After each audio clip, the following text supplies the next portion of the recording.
복습을 한번 해볼게요. 자, 선생님 다 글자를 지었습니다. 글자를 다 지우고 A, B, C, D, E, F, G 이렇게 돼 있죠. 시험 문제에서도 이렇게 나와요, 여러분. 뭐 A 지형에 대해 A 이렇게 해놓고 보기 1번. A에서는 공룡 발자국 화석이 볼 수 있다.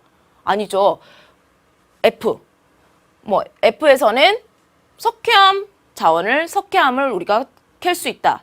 아닙니다. 그래서 각각의 지층, 지체 구조에서 가지는 특징을 잘 알고 있어야 되는데 시원생대가 뭐였습니까, 여러분? 시원생대 바로 A, C, E였죠. 그 다음에 고생대가 뭐였고 사이사이에 B하고 D였고 공룡 발자국 화석을 볼 수 있는 중생대 지층이 어디고 F. 그 다음에 신생대 지층은 어디였고 G. 그래서 각각의 지하 자원 그리고 먼저 쌓인 순서, 특징 다 기억을 잘 해두셔야 됩니다. 그래서 이 정도 정리해 볼 수가 있고요. 그 다음에 이제 암석을 가지고 우리나라 그 지각 특색을 살펴볼 건데 어떤 암석이 많이 분포하느냐에 따라서 그 지역의 지층의 나이라든지 특징이라든지 그런 것을 다 유추해 볼 수가 있습니다. 가장 왼쪽에 보시면 변성암이라고 되어 있습니다. 성격이 어떻게 됐다? 변했다는 건데요. 크게 암석의 종류를 이렇게 구별을 해보면 먼저 퇴적암이에요. 호수라든지 바다에서 모래, 그 다음에 뭐 생물 같은 죽은 생물도 같이 쌓인 퇴적암이 있고요. 그 다음에 화산 활동과 관련된 마그마 활동과 관련된 화성암이 있습니다. 사실 화성암은 또 관이밤이 있고요. 분출암이 있는데 이것은 나중에 뒤에서 해보도록 할게요. 자세히. 그 다음에 이 퇴적암과 화성암이 높은 온도와 그 다음에 높은 압력을 받으면 얘가 성격이 변합니다. 산전수전을 다 겪은 거예요. 산전수전 다 겪은 사람 보면 찔러도 피 한 방울 안 나죠. 그만큼 단단하고 치밀한 구조를 가지고 있는 게 변성암이에요. 자, 그래서 퇴적암과 화성암이 변성, 그야말로 성격이 변한 높은 압력과 온도를 통해서 변성이 된 변성암의 대표적인 암석이 바로 편마암입니다. 자, 그래서 첫 번째 이 변성암이 우리나라 40%를 차지하고 있습니다. 그만큼 한반도가 오래된 땅이라는 거고요. 선생님 방금 석회암 뭐라고 했죠, 여러분? 석회암은 고생대 지층에서 나오는 퇴적암이 쌓여서 만들어진 암석이라고 그랬죠. 이 석회암은 나중에 카르스트 지형에서 또 자세히 배울 암석이고요. 그 다음 화강암입니다. 이 화강암이 바로 여기서 선생님이 정리해드렸던 관이밤의 대표적인 예인데요. 관입이라는 게 뭐냐? 이렇게 지각이 있어요. 지각이 있어서 마그마가 지각의 약한 틈을 따라서 마그마가 쭉 올라오다가 뚫지 못하고 그 지각 가까이에서, 지표면 가까이에서 그냥 천천히 굳어버린 암석이 바로 관이밤이고 깊은 곳에서 굳었다 그래서 심성암이라고도 불립니다. 그것의 예가 화강암이에요.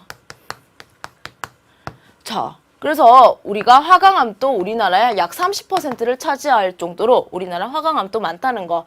그런데 선생님, 지하 깊은 곳에서 형성됐다면서요. 그런데 이게 산봉우리 아니에요, 여러분? 그죠? 이것도 우리 한반도가 오래됐다는 증거입니다. 왜? 그만큼 여기를 덮고 있던 엄청난 암석이라든지 토양층이 다 날아갈 정도로 오랜 세월을 거쳤다는 거죠.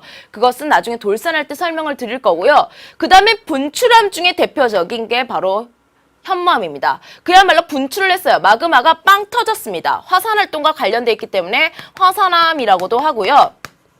그 다음에 대표적인 게 현무암, 뭐 안산암 같은 게 있죠. 그래서 이 현무암으로 만드는 도라르방 우리 제주도에서 많이 볼 수가 있는데 제주도는 기반암 전체가 아주 큰 현무암질로 되어 있는 그러한 섬입니다. 그래서 암석 분포를 쭉 한번 살펴봤고요. 종류도 선생님이 구별을 한번 해봤어요. 자, 그래서 우리 암석의 분포, 우리나라 암석의 분포를 지금 뉴탐스런에서도 이 자료를 통해서 정리를 하고 있는데 시원생대 시원생대 암석이 우리나라에서 가장 높은 비중을 차지하고 있습니다. 편마암으로 대표되는 변성암이 가장 높은 비중을 차지하고 있다. 아, 우리나라 오래됐구나. 그 다음에 퇴적암을 볼게요.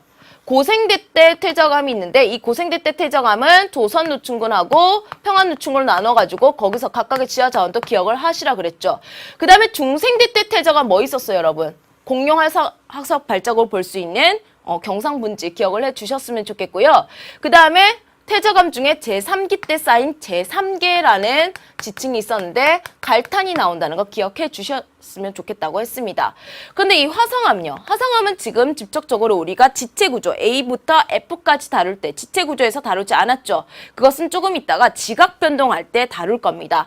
그래서 이 부분을 아직 하지 않았다. 30%나 차지하는 중생대 때 형성된 화성암인 특히 화강암을 다루지 않았다는 거 기억을 해 두시고요. 그 다음에 신생대 때 분출이 돼서 만들어진 여러 가지 화산 지형과 관련된 화성암도 아직 다루지 않았다라는 것도 지금 기억을 해 두시고 쭉쭉 이어가도록 하겠습니다. 그래서 선생님이 여러분들 앞에서 봤던 그 자료를요, 표로 정리한 겁니다. 그래서 시생대, 고생대, 중생대, 신생대를 각각의 암석의 종류별로 선생님이 한 번 더 정리를 했으니까요. 잘 한번 보시고 또 한 번 정리를 해주셨으면 좋겠어요. 자, 그래서 한번 볼게요, 여러분. 이 탐스런 자료에 있는 똑같은 자료입니다. 지금 변성암계, 상암계라고 변성암류와 상암계라고 되어 있는데 둘 다 변성암 종류예요. 대체적으로 우리가 앞에서 배웠던 A, C, E, 의 위치와 거의 일치를 합니다. 그 다음에 고생대는요. 조선누춘군이든 평안누춘군이든 앞에서 배웠던 B, 평남지향사와 옥천지향사의 분포와 거의 일치를 하죠. 그 다음에 중생대를 보는데요. 중생대에서 이제 좀 이따가 이 대보화강암은 정말 중요하게 다룰 건데 여기를 먼저 볼게요, 여러분. 경상분지입니다. 경상분지 F의 위치로서 중생대의 퇴저감이에요, 여러분. 그런데 화강암이 중생대 때 많이 관입을 하는데 이 경상분지를 중심으로 관입한 게 아니에요. 이걸 착각하는 학생들이 많습니다. 관입이라는 건 선생님이 지각의 약한 틈을 중심으로 이렇게 올라오기 쉬우니까 많이 올라왔다 그랬는데 여기를 올라온 게 아니라 지금 노란색 분포를 보면 이렇게 올라와 있어요. 그 이유가 있습니다. 그래서 나중에 다루는 거고요. 그다음 신생대 지층은 눈에 띄게 적죠. 왜? 우리나라 오래된 땅이기 때문에 젊은 지층은 별로 없어요. 그래서 여기 보시면 주황 색깔이 제3계입니다. 제3계 이 부분을 중심으로 있고 갈탄이 나오는데 빨간 색깔을 한번 볼게요. 제4계를 보시면 현무암이라고 되어 있죠.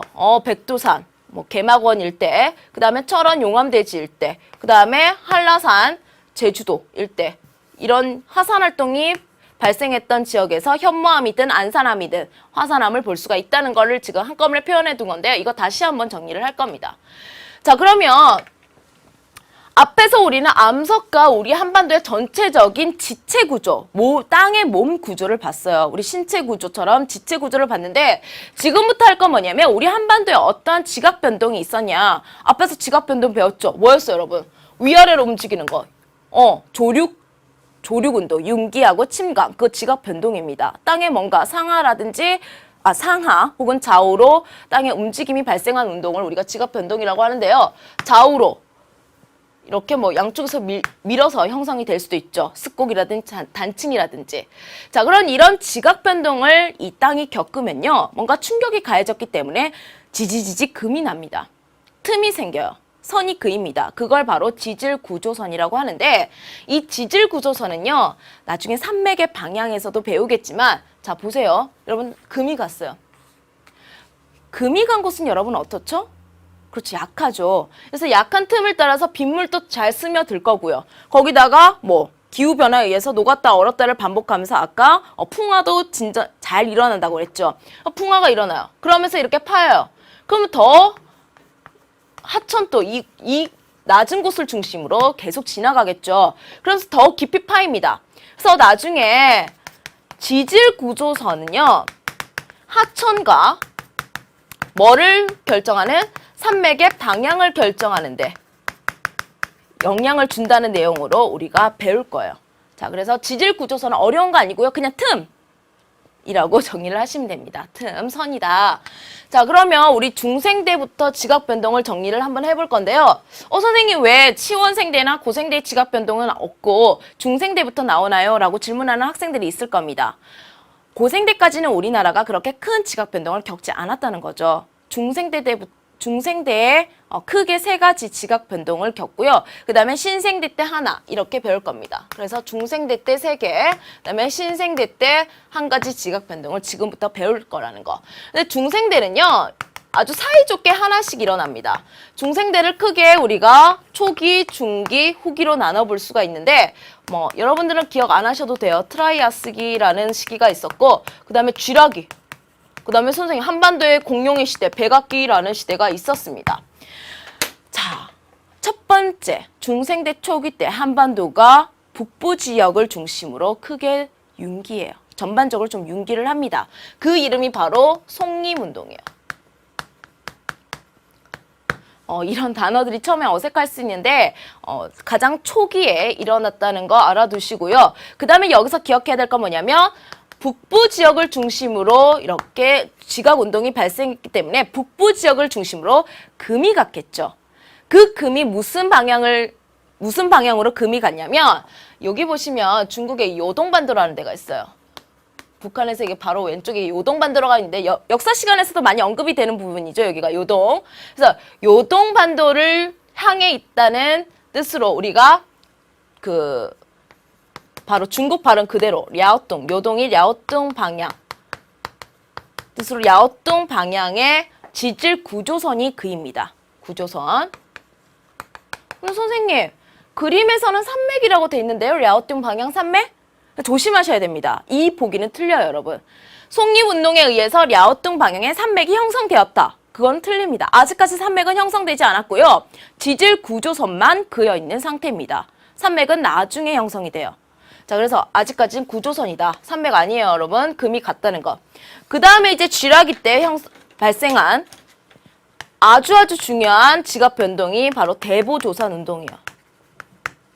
이거는 너무나도 중요합니다. 가지고 있는 의의가 많은데 일단 중생대 중기 때 발생했고요. 한반도 지질 역사상 가장 격렬했던 조산운동이에요.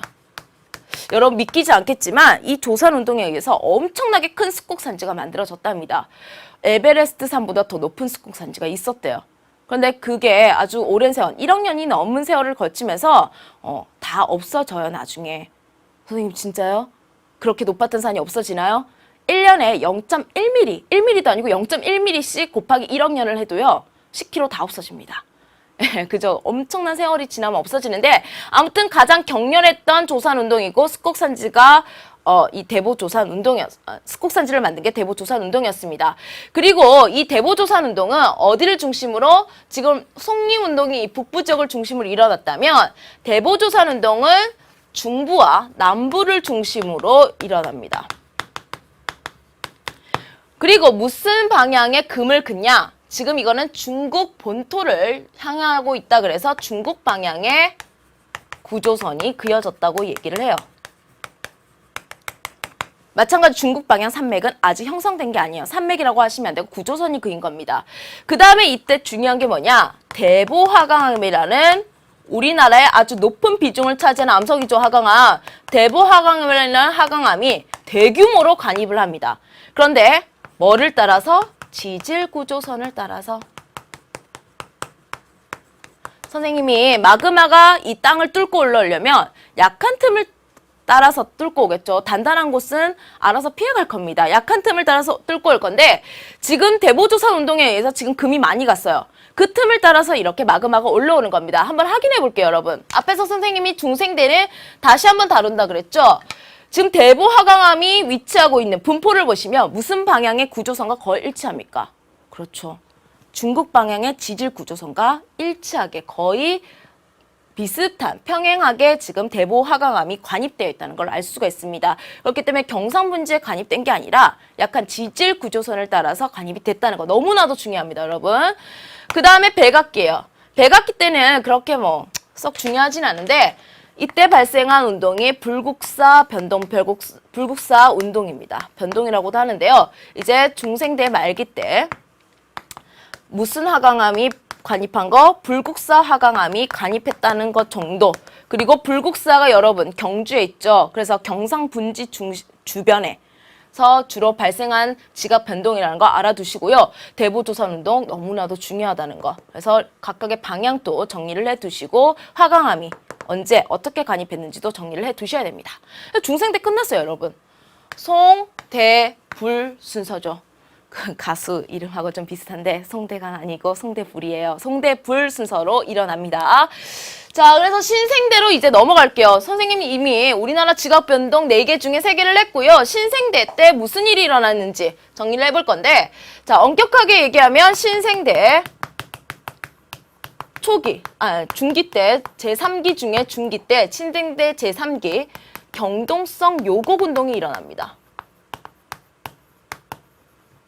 자, 일단 시기적으로 신생대 제3기예요. 선생님 왜 신생대를 제3기부터 시작하나요? 원래 1기하고 2기가 있었는데요. 그 1기가 고생대가 되고요. 2기가 중생대가 되면서 그냥 신생대는 3기, 4기. 그래서 3기를 먼저 그냥 그대로 써서 신생대는 제3기부터입니다. 원래 1기, 2기가 고생대, 중생대겠다는 거 궁금한 학생들이 있을 것 같아서 말씀을 드렸고요. 신생대 제3기가 되면 원래 이 한반도랑 일본은요. 거의 하나의 땅이었어요. 그런데 신생대 제3기 때 동해 지각이 형성이 돼요. 그러면서 일본하고 우리나라가 분리가 됩니다. 그럼 양쪽에 지금 분리가 되면서 이러한 힘이 작용을 하죠. 한쪽으로 더 강한 횡압력이 작용을 해요. 횡압력이 작용, 한쪽에 여러분 이렇게 밀면 한쪽만 이렇게 볼이 쭉 올라오죠. 그래서 한쪽의 경사가 유독 급하게 융기를 하는 거예요. 자, 그래서 우리 지금 보시면 경동성이에요, 여러분. 어떠한 성격이냐? 기울 경자에 움직일 동자입니다. 여러분, 뭔가 기울어졌다는 거는 똑바로 서 있는 게 아니라 한쪽으로 경사가 좀 더 급한 게 있고 완만하다는 게 있겠죠. 그래서 대칭이 아니라 비대칭적이다. 그래서 요곡하면서 올라왔죠. 융기운동입니다. 비대칭 융기운동. 그 결과 우리나라는 어떻게 비대칭적이다? 동쪽이 더 높습니다. 그리고 서쪽이 더 낮아요. 동고서저의 경동지형의 성격을 가진다. 이 동자는 움직일 동자라는 거 동력 동자 아닙니다. 경동지형을 형성했다는 거 알아두시면 좋겠고요. 이 경동지형, 신생대 제3기와 관련돼서는 내용을 정리할 게 좀 있습니다. 자, 지금 보시면 앞에서 우리 야흑동 방향과 중국 방향 구조선을 형성한 변동, 속림운동하고 대부조선운동 배웠죠. 이때 이 운동으로 인해서 한국 방향의 구조선이 그입니다. 그런데 그거보다 더 중요한 게 있어요. 지금 한 방에 융기를 했죠. 그러면서 높게 솟은 아주 주요 산줄기들이 이때 형성이 되는데, 자, 우리 8강에서 꼭 알아야 될 산줄기 선생님이 4가지를 알려드렸습니다. 그 4가지가 뭐였죠? 낭림. 자, 낭림. 그 다음에 또 함경. 그 다음에 태백. 그 다음에 소백. 이렇게 4가지였습니다. 하나 더 기억할게요, 여러분. 마천령. 자, 지금 선생님 보니까 지금 빨간색으로 표시한 이게 신생대 제3기 때 경동성 요곡 운동에 의해서 한 번의 과정으로 만들어진 1차 산맥을 의미하는 거예요. 1차 산맥을 의미하는데 거의 동쪽에 다 치우쳐져 있죠. 그래서 1차 산맥을 형성한다는 거. 낭림, 함경, 그 다음에 마천령, 그 다음에 태백과 소백은 여러분들이 너무나도 잘 알고 있을 겁니다. 선생님이 방금 한 번의 과정으로 높게 융기한 산맥이라 그래서 1차 산맥. 이 1차라는 거는 시기적인 면보다는요, 과정상의 면에 더 초점이 있는 거야. 한 번에. 그래서 하는데, 여러분, 이 함경하고요, 소백은 동그라미를 좀 쳐놓으시기 바랍니다.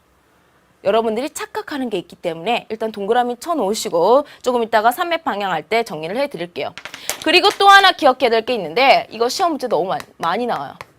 분명히 이 융기지형, 신생대 제3기 때 형성된 융기지형 4총사는 따로 다 문제 낼 수가 있고요. 매년 수능에서 이 4개 중에 하나는 무조건 나옵니다.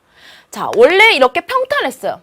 중생대 대보조선 운동 이후에는요, 거의 뭐 심각한 지각 운동이 없었습니다. 그냥 계속 침식을 해요. 계속 깎이기 때문에 되게 평탄했어요. 이 평탄했던 지형 중에 어떤 일부분이 융기를 하면서 같이 솟긴 솟아요.